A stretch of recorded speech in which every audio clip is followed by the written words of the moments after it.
Assalamualaikum warahmatullahi wabarakatuh. Perkenalkan, nama saya Fitriani Sukmawati dengan nomor pokok mahasiswa 2021756.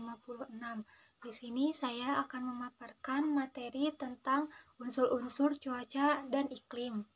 Terdapat 9 unsur-unsur cuaca dan iklim.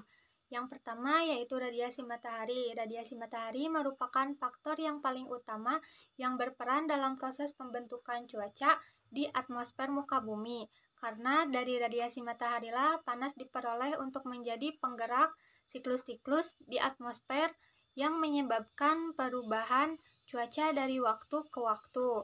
Kedua, ada suhu udara atau temperatur udara, merupakan suhu panas atau dinginnya udara di suatu permukaan bumi pada waktu tertentu.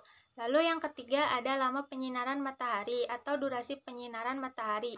Adalah lamanya matahari bersinar cerah pada permukaan bumi yang dihitung mulai dari matahari terbit hingga matahari tenggelam. Lalu yang keempat ada kelembaban udara, yaitu merupakan jumlah kandungan uap air yang terdapat di udara. Lalu yang kelima ada tekanan udara, merupakan beratnya massa udara di atas suatu satuan wilayah. Lalu ada penguapan, merupakan peristiwa berubahnya air menjadi uap air. Penguapan ini dipengaruhi oleh penyinaran matahari, suhu, tekanan, dan keadaan angin. Lalu yang ketujuh ada awan, merupakan kumpulan partikel atau titik air yang tampak di atmosfer. Lalu yang kedelapan ada angin, merupakan massa udara yang bergerak di atas permukaan bumi dari daerah yang tekanan udaranya tinggi atau suhu rendah ke daerah yang tekanan udaranya lebih rendah atau dengan suhu tinggi.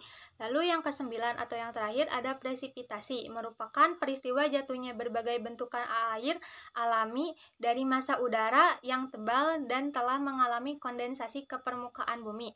Bentukan-bentukan air yang dapat jatuh ke permukaan bumi itu bermacam-macam, bisa berbentuk titik-titik air, salju, atau bahkan es. Lalu yang saya akan bahas yaitu alat-alat meteorologi dan klimatologi. Alat yang pertama akan saya bahas yaitu aktinograf bimetal yang berfungsi untuk mengukur dan mencatat secara otomatis intensitas radiasi matahari. Dengan cara pengamatannya yaitu awal operasi dimulai pada pukul 6 pagi waktu setempat saat matahari belum terlalu bersinar. Buka cover atau penutup alatnya, lalu lepaskan drum clock dari shaftnya. Lalu pasang kertas pias, sisi pias tepat terhimpit di penjepit drum clock. Lalu hidupkan sistem drum clocknya dan pasang drum clock kembali pada tempatnya. Putar drum clock agar ujung pena dapat jatuh pada jam dan hari awal pengukuran. Tutup kembali cover atau penutup. Setelahnya matahari terbenam selama 1,5 jam, pias harus diambil. Lalu yang kedua yaitu anemometer, merupakan berfungsi pencatat arah dan kecepatan angin sesaat. Dengan satuan arah anginnya 8 mata angin dan kecepatan anginnya yaitu knots atau 1 knotsnya 1,8 km per jam. Dengan dimaksudkan arah angin yaitu arah dari mana angin berhembus. Lalu alat yang ketiga yang akan saya bahas yaitu Campbell Stokes yang berfungsi sebagai mencatat lamanya penyinaran matahari dengan satuannya jam atau persentase. Lalu memiliki jenis 3 pias yaitu pias lengkung panjang 11 Oktober sampai dengan 28 Februari. Lalu pias lurus 11 September sampai dengan 10 Oktober dan 1 Maret sampai dengan 10 April.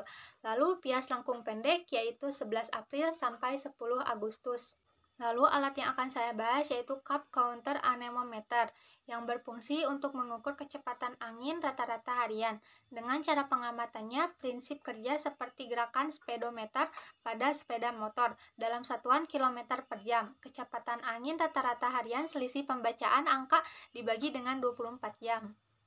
Lalu yang kelima ada high volume air sample yang berfungsi untuk mengukur partikel kecil padat aerosol di udara seperti debu, karbon, dan lain-lain. Dengan satuannya yaitu mikrogram. Piasnya yaitu harian atau mingguan. Sensor suhu terbuat dari logam. Bila udara panas, logam memuai dan menggerakkan pena ke atas. Bila udara dingin, maka logam akan mengkerut, gerakan pena turun. Sensor kelembaban udara terbuat dari rambut manusia. Bila udara basah, maka rambut akan memanjang, dan bila udara kering, maka rambut akan memendek. Lalu alat keenam yang akan saya bahas yaitu lisimeter, berfungsi untuk mengukur evapotranspirasi. Dengan cara pengamatannya yaitu sedot air perkolasi dan diukur. Jika sebelum pengamatan terjadi hujan lebih besar atau sama dengan 10 mm, lisimeter tidak perlu disiram. Jika hujannya 5-10 mm, maka siram lisimeter dengan air 5 liter. Jika tidak ada hujan, siram lisimeter dengan air 10 liter.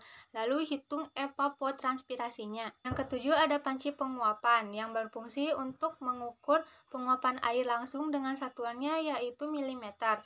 Ukuran tinggi alat tersebut yaitu 25,4 cm dan diameternya yaitu 120,7.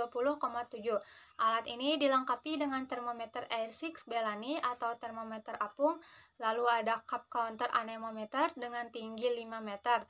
Lalu ada alat pengukur tinggi permukaan air atau Hooke gauge. Dan pengukuran jumlah evaporasi dilaksanakan 1 kali setiap hari pada pukul 7 waktu setempat. Lalu yang kedelapan ada penakar hujan otomatis yang berfungsi untuk mencatat intensitas curah hujan atau tingkat kelebatannya. Dengan cara pengamatan yaitu jika terjadi hujan, air masuk ke corong. Air mengalir ke tabung pelampung melalui selang dan mengangkat pelampung. Pena yang terhubung ke pelampung merekam data ke kertas pias. Kertas pias berputar seirama dengan gerakan clock drum. Jika jumlah curah hujan yang tertampung mencapai 10 mm, maka air tersebut tumpah melalui pipa Hefel dan mereset pena ke posisi 0. Demikian proses ini terjadi berulang. Lalu yang kesembilan ada termohigrograf yang berfungsi untuk mencatat suhu udara dan kelembaban udara dengan piasnya yaitu harian atau satuan, dengan satuan derajat Celcius dan persentase. Sensor suhu terbuat dari logam. Bila udara panas, logam itu akan memuai dan menggerakkan pena ke atas. Bila udara dingin, maka akan mengkerut, gerakan pena turun. Sensor kelembaban udara terbuat dari rambut manusia. Bila udara basah, rambut memanjang, dan bila udara kering, rambut akan memendek. Lalu yang ke-10 ada termometer apung maksimum dan minimum, berfungsi untuk mencatat suhu maksimum dan minimum air yang terjadi selama 24 jam. Dengan cara pengamatannya yaitu suhu maksimum ditunjukkan oleh ujung kanan indeks dalam termometer atas dan suhu minimum ditunjukkan oleh ujung kanan indeks dalam tabung bawah. Untuk menyetel kedudukan indeks kembali setelah suhu dibaca digunakan magnet batang. Sekian yang dapat saya sampaikan, mohon maaf bila ada kesalahan dan yang benarnya semoga bermanfaat bagi kita semua. Terima kasih. Wassalamualaikum warahmatullahi wabarakatuh.